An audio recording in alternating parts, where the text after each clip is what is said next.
बिस्मिल्लाहिर्रहमानिर्रहीम। अस्सलाम वालेकुम नाज़रीन, मैं अहमद फ़वाद हूँ और आप मेरा यूट्यूब चैनल देख रहे हैं। नाज़रीन, तीन बड़ी इंपॉर्टेंट ख़बरें हैं जो कि आज के व्लॉग में आपके साथ में शेयर करूँगा। सबसे पहले तो ये कि मरियम नवाज़ को एक बड़ा सदमा पहुँच चुका है। ये सदमा क्या है? वफाकी काबीना का जो इजलास आज हुआ है, इस इजलास में इत्तेहादियों ने बड़ा हाथ कर दिया है शहबाज हुकूमत के साथ, खुद पीछे हट गए हैं और शहबाज को उन्होंने कैसे कुएं में धकेल दिया है, इस पर कुछ तफसीलात हैं। एक तो ये आपके साथ में शेयर करूंगा और दूसरे नंबर पर नाज़रीन इमरान खान साहब की जानिब से कुछ एक अहम हिकमत अमली सामने आई है, जो ये कह रहे थे कि मौजूदा इम्पोर्टेड हुकूमत इलेक्शंस नहीं करवाएगी, तो अगर बिलफर्ज ये ऐसा कुछ स्टेप उठाते भी हैं तो इस पर इमरान खान साहब की ऑलरेडी एक काउंटर स्ट्रेटजी तैयार है। उस पर भी कुछ तफसीलात आपके साथ में शेयर करूंगा। सबसे पहले तो चूँकि आज ये जो रिजीम चेंज हुआ था, इससे पूरा एक साल मुकम्मल हो गया है। जब ये चीज़ हुई 9 अप्रैल को, 10 अप्रैल को अदम एतमाद के नतीजे में इमरान खान साहब को हटाया गया ओहदे से, तो उस वक्त ये सोचा जा रहा था कि इमरान खान साहब, एक तारीख रात इसे करार दिया जा रहा था। इवन के आज भी जो कुछ ट्रेंड्स चल रहे थे, ब्लैक डे के नाम से ये ट्रेंड्स चलाए जा रहे थे।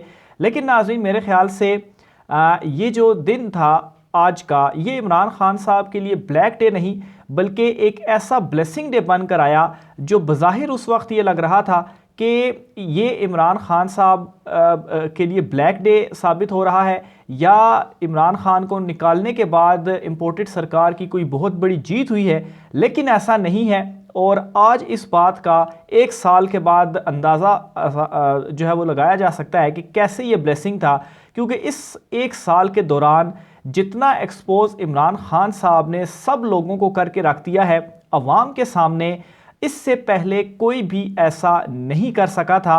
उस वक्त जो सूरत हाल थी इमरान खान साहब की, इवन के अवाम इमरान खान साहब के ऊपर क्रिटिसिज्म के ऊपर क्रिटिसिज्म कर रही थी कि महंगाई कहाँ पर पहुँच गई है, ये क्या हो गया है, वो क्या हो गया है। हालांकि जो 3.5 साल का अरसा इमरान खान साहब ने गुजारा इक़्तिदार में, शुरू के 3 साल तो जितनी बारूदी सुरंगें खोदी गई थी गुज़श्ता हुकूमतों की जानिब से, उनको भरने में लगा और यूँ ही मामलात कुछ ट्रैक पर आना शुरू हुए तो फिर ये रिजीम चेंज ऑपरेशन हुआ। लेकिन आज वही लोग जो उस वक्त क्रिटिसिज्म कर रहे थे वो भी इमरान खान साहब के साथ खड़े हुए हैं। तो एक तो चीज़ ये है कि पाकिस्तान की हिस्ट्री में जितना एक्सपोज इमरान खान साहब ने सबको किया, ख़ास तौर पर ये जो शहबाज ख़ानदान है या जरदारी ख़ानदान है, ये जितना ज़्यादा एक्सपोज हुए, जो मौलाना फजल रहमान है वो इतना ज़्यादा एक्सपोज हुए, इतना कभी भी हिस्ट्री में नहीं हुआ। और ये तमाम तर जो जमातें थीं वो आपस में एक दूसरे के साथ इन्होंने बारियां लगाई हुई थी।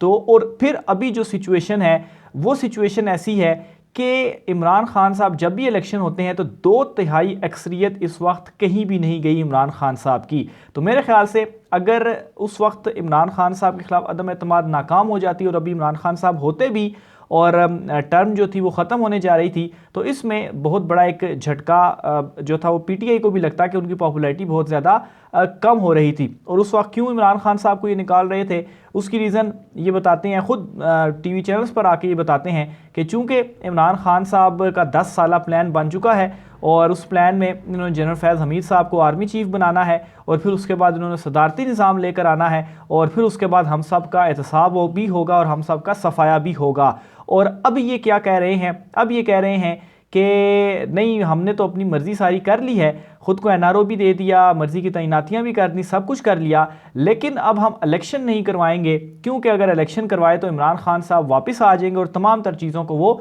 रिवर्स कर देंगे। तो ये इनकी इस वक्त जो मेंटली कैफियत है वो हो चुकी है। और फिर चूँकि जो कुछ ताकतवर हल्के हैं वहाँ से भी इनको वाज़े जवाब मिल चुका है कि एक ख़ास हद तक से हम भी आगे नहीं जा पाएंगे, सुप्रीम कोर्ट ऑफ पाकिस्तान का फ़ैसला मौजूद है। और फिर वहाँ से ये भी इत्तलात सामने आई कि जो मौजूदा पीडीएम हुकूमत का गंद है आखिर वो हम क्यों साफ़ करें। तो इसने मज़ीद बड़ा जो झटका है वो पीडीएम सरकार को दिया है। आज जो वफाकी काबीना का इजलास हुआ है, इस इजलास में तफसीलात एक तो आप तक पहुंच चुकी होंगी। मैंने भी लास्ट व्लॉग में आपको बताया था कि मामला ये पार्लियामेंट के हवाले करने जा रहे हैं कि पार्लियामेंट डिसाइड करे कि फ़ंड्स देने हैं इलेक्शन कमीशन को या नहीं। लेकिन असल जो ख़बर है इस वफाकी काबीना के अंदर वो ये है कि इत्तेहादियों ने बड़ा हाथ कर दिया है शहबाज शरीफ के साथ। और वो कैसे, सबसे पहले तो ये इसका एलामिया है उसका सिर्फ 2 लाइनें मैं आपके सामने पढ़ूंगा, फिर उसके ऊपर मैं मज़ीद आपको समझाने की कोशिश करता हूँ। एलामिया के मुताबिक वज़ीर-ए-आज़म हाउस में मुनक़दा इजलास जो है वो आज हुआ और इजलास ने 3-4 के तनासुब से आने वाले अदालती हुक्म और 4 मोअज़्ज़ज़ जज साहिबान के तफसीली फ़ैसले पर गौर किया। 6 अप्रैल को कौमी असम्बली की मंजूर करदा करारदाद पर तफसीली मुशावरत की। वज़ीर कानून आज़म नज़ीर तारिड़ ने इजलास के मुख्तलिफ आइनी व कानूनी अमूर पर ब्रीफिंग दी और काबीना अरकान के सवालात के जवाब दिए। तो ये बुनियादी तौर पर इसके जो इम्पोर्टेंट कुछ चंक था जो मैं आपको समझाना चाह रहा था वो मैंने आपके सामने पढ़ा। अब जो समझने वाली चीज़ है वो ये है कि इस इजलास का ये जो एलामिया जारी हुआ है इसमें ये कहा गया है कि 3 और 4 के तनासुब से जो फ़ैसला आया अदालत का, अदालती जो हुक्म आया और जो 4 मोअज़्ज़ज़ जज साहिबान का जो तफसीली फ़ैसले हैं इसके ऊपर गौर किया गया।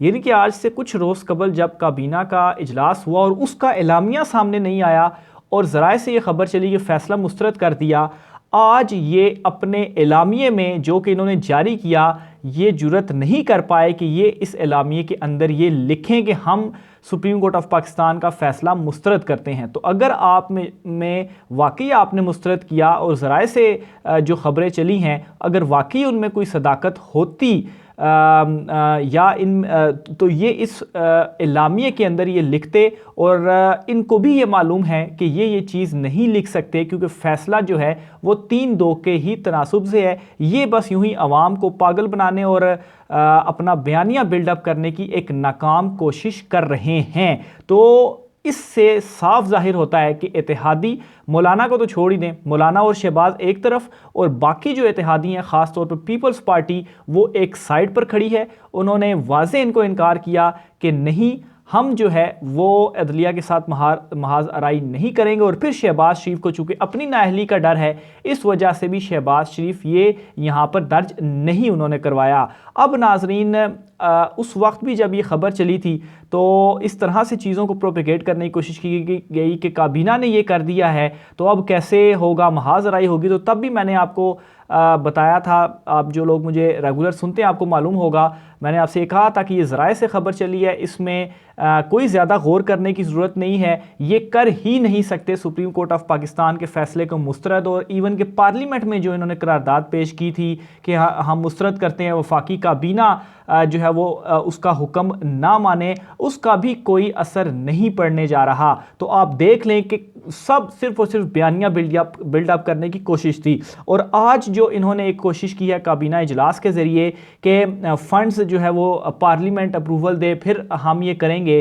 तो अगर वाकई इन्होंने पार्लियामेंट के थ्रू ऐसा कुछ हो सकता होता तो उसमें सबसे पहले तो ये होता कि जो करारदाद इन्होंने मंजूर करवाई थी जिसमें लिखा गया था कि पार्लियामेंट ने करारदाद मंजूर की, वफाकी काबीना फैसला ना माने, तो फिर ये ना मानते फैसला और आज के एलामिये में ये चीज़ दर्ज करते, लेकिन ये ऐसा नहीं कर सकते। इत्तेहादी इनसे पीछे हट चुके हैं। इस वजह से आगे के भी ये जो स्टेप उठाने जा रहे हैं जिनमें ये 2 कवानीन चेंज करने जा रहे हैं उसकी भी डिटेल में आपको बताता चलूँ कि तौहीन अदालत का कि उसमें ये तरमीम करेंगे कि शायद अदलिया तौहीन अदालत का कानून इस्तेमाल ना कर सके, पार्लियामेंट के ज़रिए कानून लेकर आएंगे। लेकिन वो भी मैं आपको क्लियर करता चलूँ कि उसके लिए भी ज़रूरी है कानून में तब्दीली ज़रूरी नहीं है, उसमें भी आइनी तरमीम करनी पड़ेगी और आइनी तरमीम 2/3 अक्सरियत के बगैर नहीं हो सकती। तो आज ये जो सारा दिन खबरें चलती रहीं कि तौहीन अदालत का कानून ही ये चेंज कर देंगे, तो वो भी ये नहीं कर सकेंगे।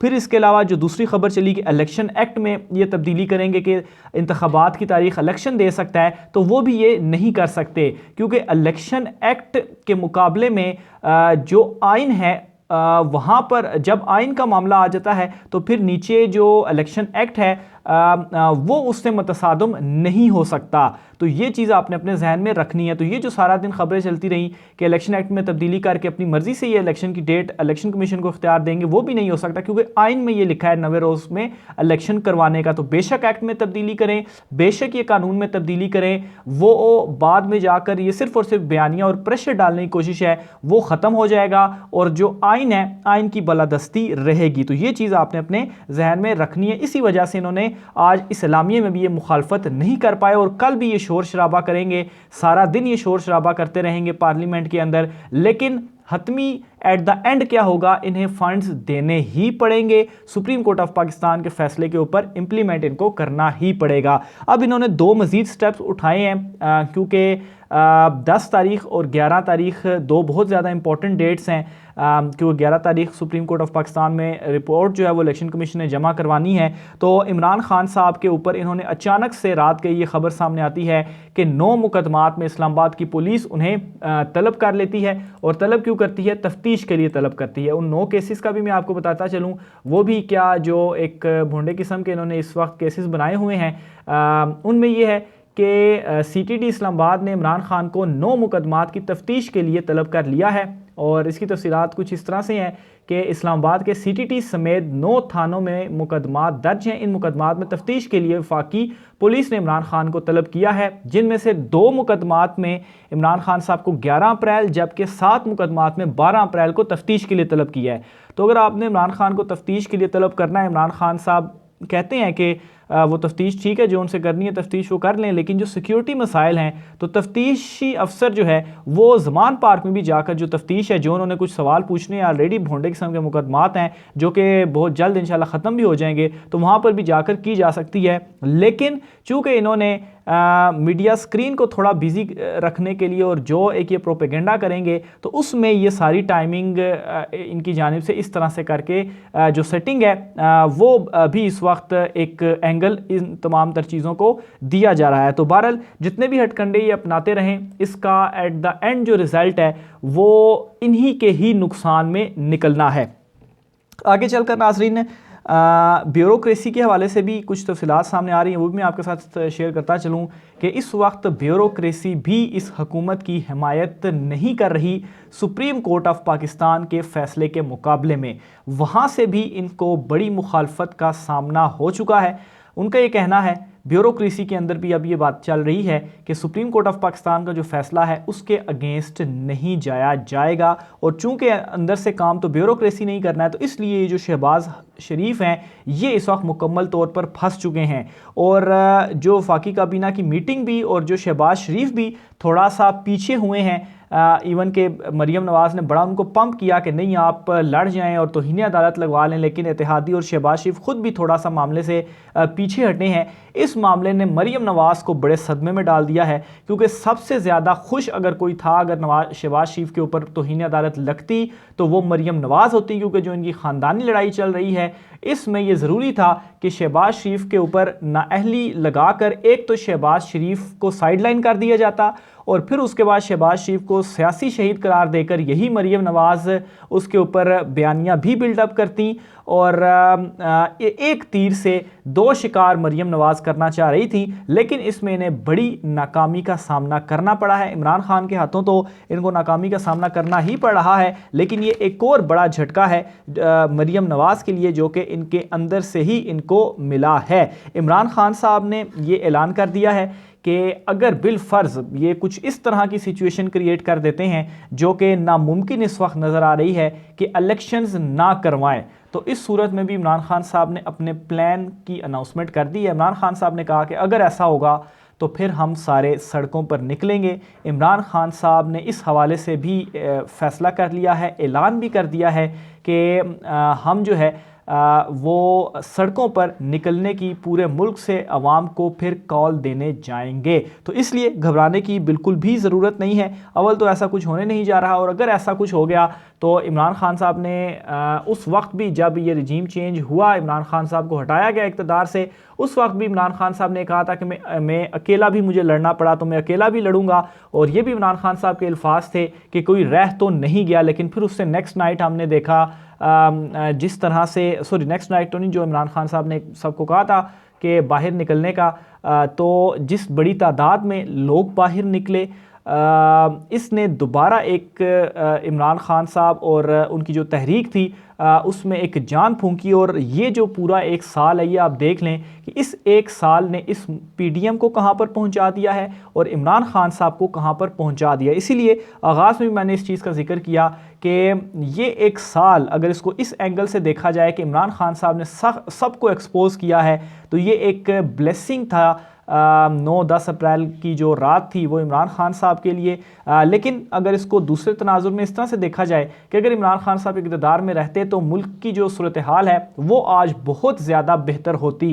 यानी कि कम से कम पेट्रोल जो उनका बिल्कुल आखिरी दिन जो चल रहे थे, उस वक्त पेट्रोल 150 रुपये का था, तो वो महंगा ना होता, वो 150 रुपये अगर रहता तो वो भी आज 200 पौने 300 के मुकाबले में वो चीज़ ज़्यादा बेहतर थी। तो बहरहाल दोनों अपने एंगल्स हैं, लेकिन स्टिल ये एक इमरान खान साहब के लिए एक ऐसी ब्लेसिंग्स थी जो उस वक्त ये नज़र आ रहा था कि अब तो इमरान खान साहब गए। बहरहाल इस वाले से मज़ीद जो भी होता है आपसे शेयर करता रहूँगा। राय का इज़हार कीजिएगा। मुझे इजाज़त दीजिए। अल्लाह हाफ़िज़।